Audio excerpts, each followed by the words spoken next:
What's up, Hobby Maniacs? Rob Bear here today with a look at Angel's book on how to paint crazily for all you aspiring airbrush artists out there. Actually, it's called Masterclass Volume 1. I made up that name, actually, but it's a very good book.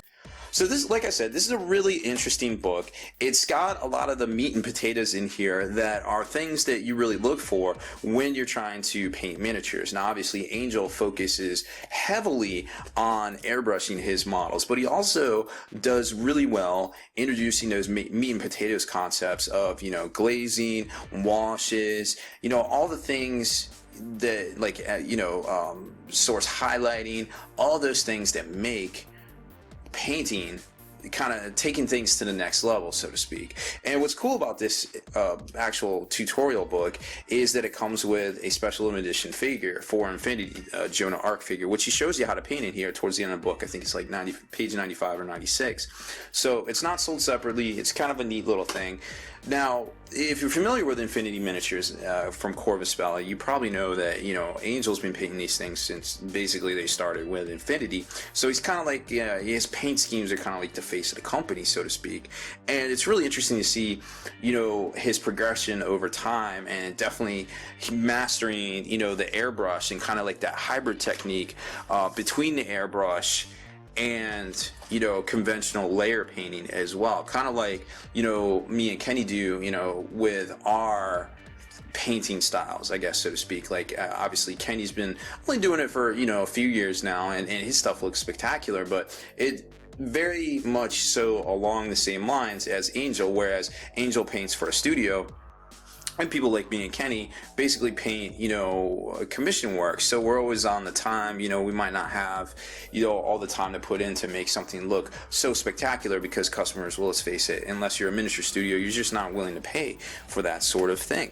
Which is kind of unfortunate, because I feel like when you have to up your game, competition and necessity is often the mother of invention, or the mother of upping your A game when it comes to the hobby. And sometimes I feel like I had more to compete with, like I'm just like, well, I just got to get this one done by Friday. All right, let's do it, But over time, you slowly start to build up those skills, which when you've been painting as long as somebody like me, I do have a lot of skills, but I don't really challenge myself as I guess I would like to, be able to do something like this just on the fly, or have a week to just do something like that, which would be really spectacular. So kudos to Angel for, really, keeping it real on the, on the hobby scene here, and, going the extra mile to put out a book like this, because it's a spectacular, tome of reference.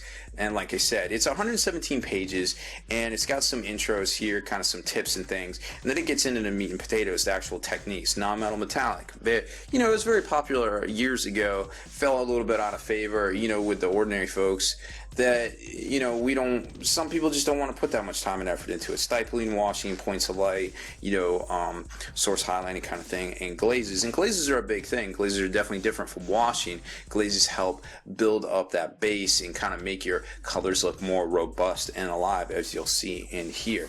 So we're going to kind of flip through and show you his personal thank you from Angel, good guy. He just basically shows his method, which, if you follow along with a lot of next level painting stuff, this is very similar to the way Kenny does a lot of things. And, I've learned to do a lot of things myself. Now, some of the stuff we don't quite get up to this level up here, because again, commission painting studios, people don't pay for it, but it's good to have that kind of option. So you kind of get what's going on here, Basically, he starts with priming, and then he starts priming up from white to give you, the areas that he wants to be red. And then he kind of goes in with his reds and more reds, basically making it more robust. And then he starts doing glazes and things like that to get it more robust, and then starts darkening the colors here to create that contrast, because all of art is just about contrast. And if you don't have contrast, well, you don't have anything to compare it to. And you got to admit, from this, step 7 to step 8, the contrast that he's added is, quite remarkable. And that's why people see these things and they look closer at your miniatures. So this is the basic method that he shows. And then he shows a lot of the products he uses, a couple of different airbrushes I've never heard of personally, but that doesn't mean they suck or anything like that. Infinity CR Plus, and the Evolution AL Plus. Now these are way smaller needles than I'm used to. I use a .35 needle, so if you can keep your passageways clear from paint, obviously he can. He's a professional. He's been doing this for 15 some odd years. That good on him, because sometimes it's really hard to do and keeping those passages clear. So you've got the bottle washes from Vallejo, great stuff if you can find them. Not every store stocks those things. And then you got your normal primers, Model Air, Game Color, Model Color, textures, auxiliary products and things, Game Color washes. Vallejo's got a lot of products out there, and some stuff he offers, the paint rack. Really interesting kind of stuff. Everybody needs a good paint rack. I like to stay a little bit more portable, so I kind of throw everything in a box. But there's those of you out there that want to set up your studio permanent, and there's nothing wrong with that. I definitely recommend it. So then you get into the tips, and he kind of tells you what to stay at. 1.8 to 2 bar. Obviously, we don't really have that here in the States, so that looks to be about 30 psi, give or take. I would say, just judging by that little. The inside is PSI because it's backwards, because of course he's from Europe, which is fine.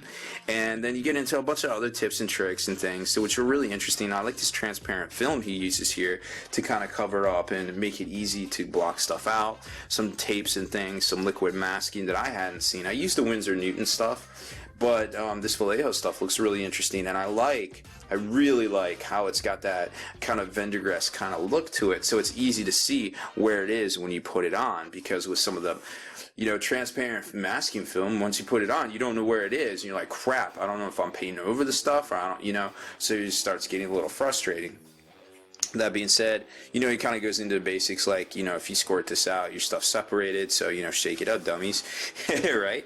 So then there's also another non-metal metallic paint set, which gets you through all of these steps here, which, he comments in here too, basically you can airbrush stuff, but once you start getting up to these steps and, doing the actual contrast and sort of things, that's where it really sets it apart. And you can tell just glancing at these pictures and go, boom, boom, boom, looks good, airbrushing. And a lot of times people forget, hey, yeah, I need to cut back. I need to do some contrast. I need to do some highlights with the brushes, hit up the edges and things.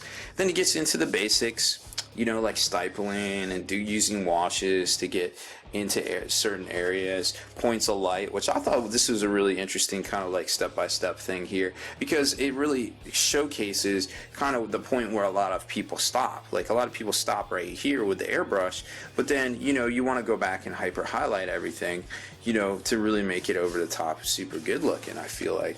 Then you get into glazes, and it really shows you how those work, and those are completely different from washes, so you can basically follow along here and see how all of that works. So really good tutorial. I mean, it's a European size book, but don't let that deter you, because it is affordable. It is one of the better painting tutorial books that I've seen out there. And then he starts getting into specific models. You've got I don't know a lot of these Infinity models. I know the tags are like the dreadnought looking things, and those are pretty cool. So you've got all of these models here, Gecko Squadzo tag, I believe.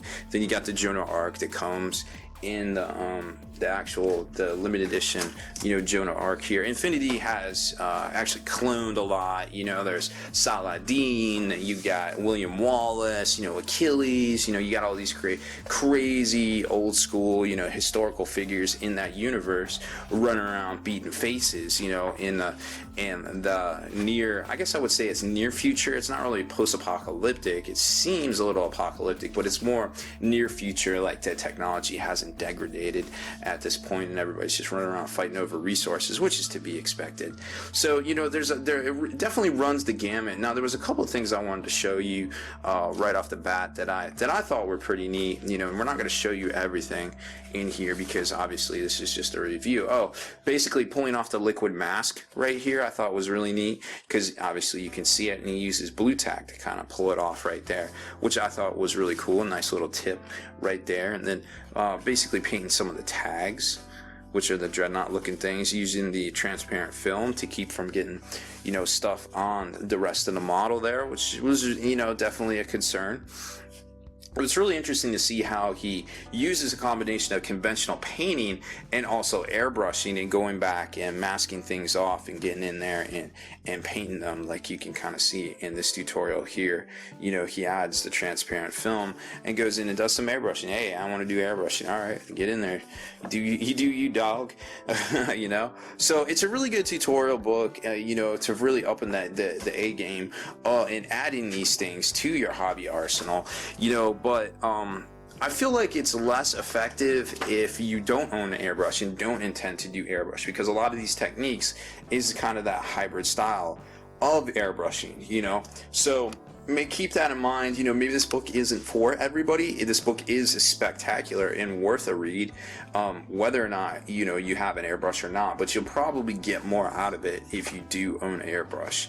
So I hope you enjoyed my video review of the Angel Masterclass Volume 1, and hopefully we'll see another one from him next year with, you know, some more meat and potatoes type features, as well as some more, you know, painted mini tutorials.